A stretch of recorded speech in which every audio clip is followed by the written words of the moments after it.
Okay, continuing about preparations for davening. So regarding your question, that in some Sfarim it says that washing the hands could be instead of going to the mikveh. This only applies to going to the mikveh for an added purity, but not for an immersion that purifies oneself from being impure. So sometimes if a person is in an impure state, hands would not be good enough. They should actually go to the mikveh completely. Next Torah, you had a doubt in what I wrote regarding giving tzedakah, that one should give the davening, before davening, a coin or two. What if one cannot find a poor man where he is? So what are you doing? Not everybody, every shul or yeshiva has a poor person coming and asking for stuff. In such a case, the known way is that one gives the tzedakah to the charity gaba. He puts it in a pushka. If you put it in a pushka, then obviously that suffices. Charity box. So if you can't find the poor person, just put it in the pushka. Next, you should give tzedakah every day, even if there is no charity box where you are. You should put the coins aside until you come to a place that the tzedakah there's a charity box. So nobody should ever say, I'm not doing tzedakah because I'm a poor person near me. You should always just designate a little pushka. You could buy them in the store for like $2, little plastic pushkas, or if you really get a plastic bag like this or something, this could be your pushka. But every day before you daven, put a few coins. Now these days it's easier. When the Rebbe gave these answers, they don't have electronic ways to give tzedakah. But I go to Baruch Hashem. There's a website called miamitorah.com/donate. I go to it almost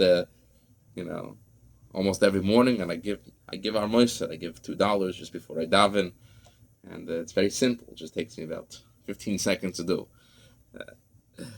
Next, if you would listen to me, you should eat before davening, also mezainis. This is what the Rebbe says. You should eat before, if you will listen to me, you should eat before davening, also mezainis. What do you mean?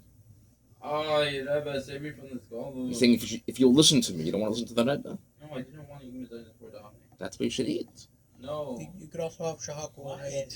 Because I don't have any concentration in davening anyway, so at least I get a little bit of fuss. So first of all, what I would suggest, if mezainis is difficult for people, there are better types of mezainis. No, the point is I don't want to eat. I want to get that fuss. Okay, so here's the thing. What's chus?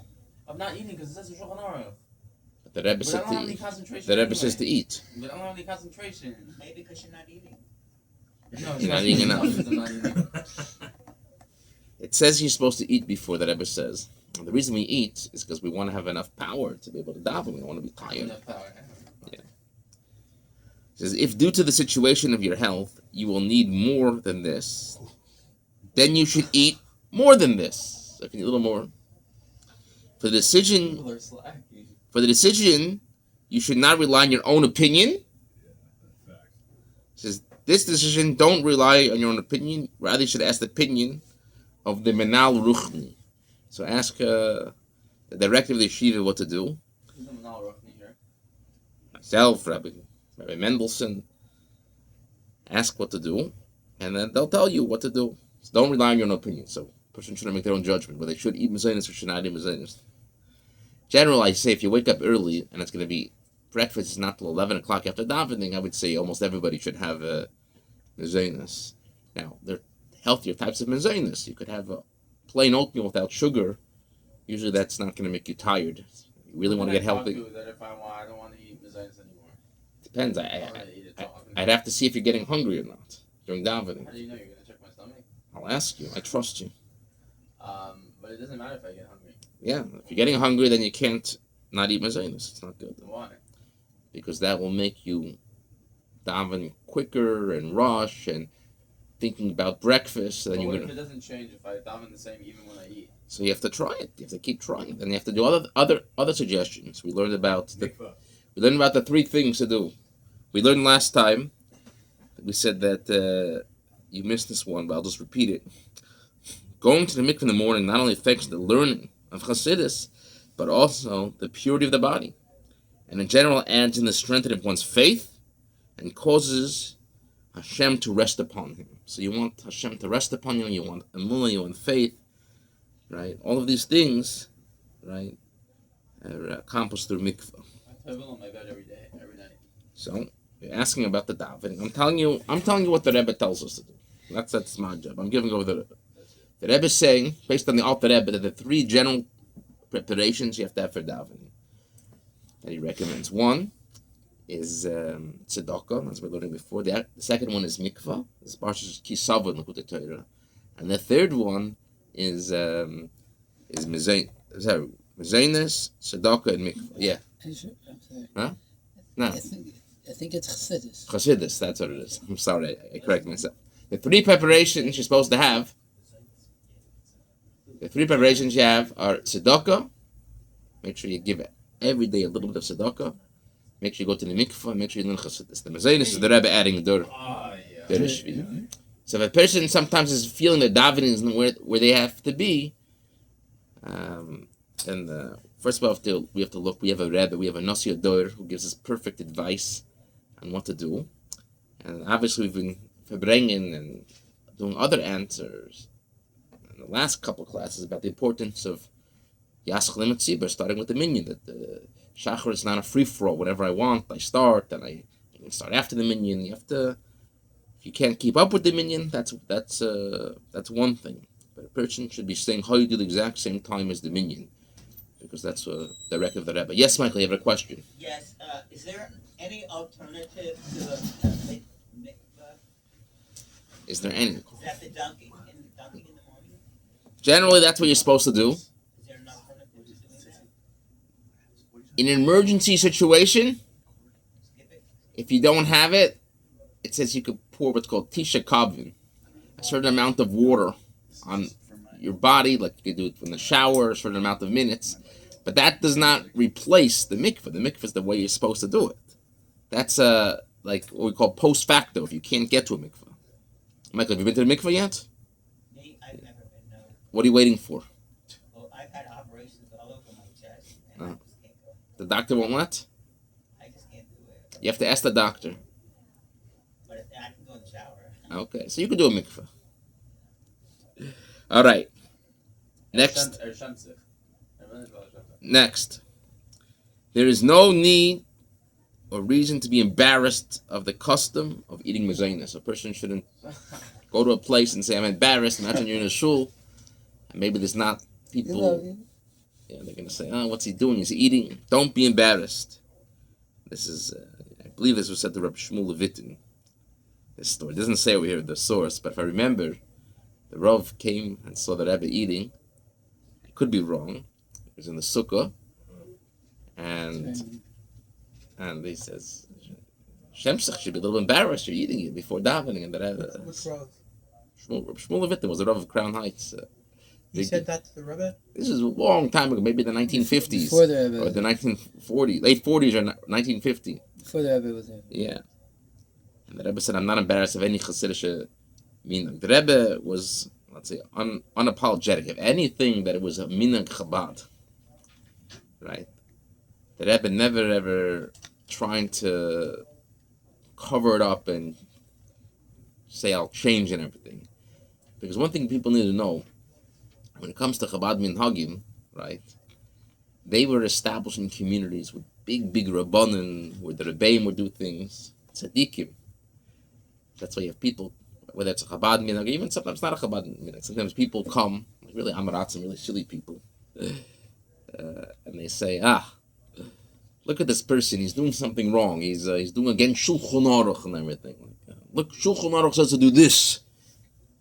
Right? So he reads the Shulchan Aruch and sees the minhag is like that, or the minhag Chabad is this. And he says, I don't want to do the minhag Chabad, I want to do Shulchan Aruch.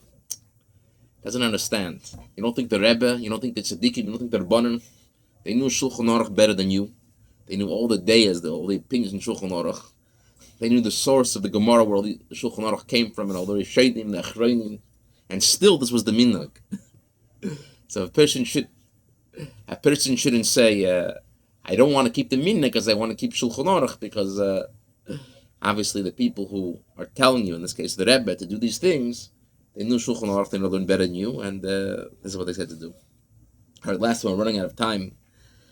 That what it says in the Siddur to do, before davening, hareini mikabel. One does not have to say bli neder, since the Alter Rebbe did not write this, and there's no reason for this, since Avos Yisrael is a mitzvah, so you don't have to say bli neder. We'll just finish the page, 2 more. Someone thought to say bli neder. Yeah. I've also heard people say also the Nachal Neymar Koydem at the Yeah, I don't see what's wrong with that. All right, 2 more haras. Not necessary. Two more instructions. This is from Chof He'ir Tafshid Yud Zayin. Because it's a mitzvah. It's a mitzvah to do. You don't have to say. Okay, two more. Ready? Regarding one initially skipping parts of davening, so people come to shul and they skip. The known instruction is that, notwithstanding all the leniencies that this has, we do not actually do this, since one can come to shul earlier in the morning to daven together with the minyan. So the problem is, if we start skipping davening, then it becomes we turn a b'diavad, which means a post facto lechatchila. A person will say, "Oh, I have to say Shemona Esrei with the minyan, and therefore I have this thing where I came a little late and I skipped and I did it." So therefore, he keeps doing the same cycle because he doesn't feel that he missed anything. So the Rebbe is saying, do it in the order. In this case, Mishmon Esrei, with the minyan, and hopefully it'll train you the next day. You're going to come a little earlier and start everything, but and start on time. All right. That's someone who's in the habit of doing that? Yeah. Even if even if he's not in the habit. It says don't skip, right? Well, I guess, the Rebbe says not to skip, right? Don't skip, and what you should do is you should start earlier. If you want to say Shemona Esrei with the tzibur, with the congregation, that's what Tefillah tzibur is. What does it mean davening with the minyan? When you say Shemona Esrei the exact same time as the minyan, right? Now we know that the Rebbe said that the kavana, the intent, is more important. So therefore, the best thing to do is yasklim et tzibur, and don't worry about the speed of the minyan. But ideally, if you could find a way to start a couple minutes earlier, if you're only 5 minutes off and the minyan starts 9:45, and just a matter of saying korbanos a little bit before Chassidus, or going to sleep 5 minutes earlier and waking up 5 minutes earlier, and have a way that you could get the tefillah b'tzibur and davening slowly, that would be ideally the best thing to do, if so possible. You could say any aspect of the davening before the minyan. The only thing you don't do, that's usher. It's forbidden to say the Shemona Esrei before everybody else says. We had a student from Rabbi Sitron. He says it's considered very haughty and gaiva, that I want to put my tefillah and I don't need the minyan. And it's a very the Amidah. If somebody would say the Amidah before the congregation, that's considered arrogance, and it's against Shulchan Aruch. It's something you're not allowed to do. Couldn't you say the same thing about people who don't daven with the minyan regularly, like every day? Like I don't need the tefillah of the minyan. Like people who don't daven with the minyan. So if they're yaschalim et tzibur, they're starting with what the Rebbe said to do, then I can't say that because the Rebbe said to do something. If they want to just start whatever time they want, then I would advise them to figure out a way with their schedule, with korbanos, with whatever you're gonna do, to start saying hoidu a little bit earlier. Then it's not holiness, because how can you say something holiness what the Rebbe said to do? The Rebbe said yaschalim et tzibur. Can you study the Amida, but not actually praying it, but can you just study before? Study it, you could do it. Yes.